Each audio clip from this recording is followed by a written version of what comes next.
Naalala ko nga, sabi mo nung pinontak mo si Ken, ay mo, di ba, maganda yung profile picture ni Ken. Sabi mo sa akin, ako, Justin, papalitan ka nito ng visual. Kaya grabe yung disappointment na Kaya grabe yung ano na ito nung dumating si Ken.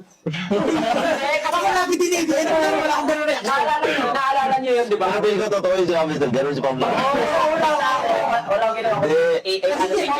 Ganito kasi yan. So, naghahanap ka na ng isang member. Ito si Josh, hinanap si Ken sa Facebook.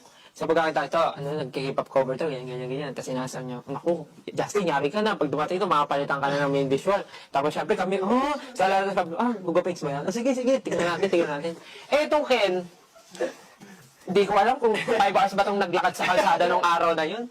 Pagkadating niya, sabi talaga ni Pablo,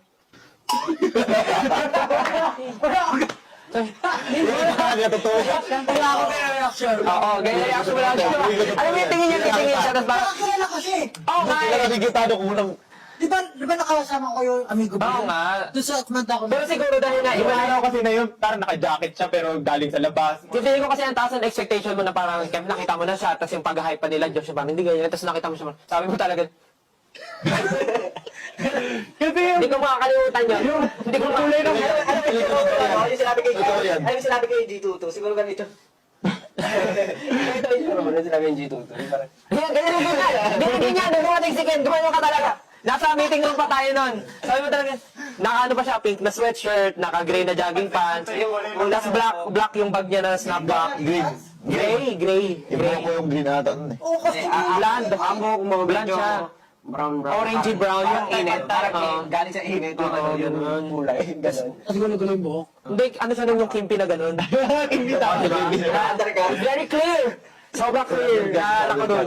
Oo nga. Nakaganon ka pa ni Kuya, nasa kabisera ng upuan nun eh. Tapos pagdating niya, gumanon siya. Tapos ikaw mo siya ng ganon. Tapos yung pasok niya, parang Yung mukha talaga ni Pablo. Parang maya ka agad. Kung lalagyan ko ng ng subtitle, lalagay doon, siya yun? Ganon, na ganon yung reaction Feeling ko ko. totoo talaga yan. Oh, promise. Oy, madami beses natin may usapan dyan, yung mga ugali natin dati, no? Diba? Feeling ko totoo yun, eh. Hindi ko masama. Super fun. I miss reminiscing. I love it. Pero binoto ka namin. Oo, ikaw pinili namin. Grabe ka naman. Pre, magaling ba naman? Oo, nandun na yung galing, andun din yung yabang. Kaya sabi natin, kailangan natin ng mayabang sa grupo.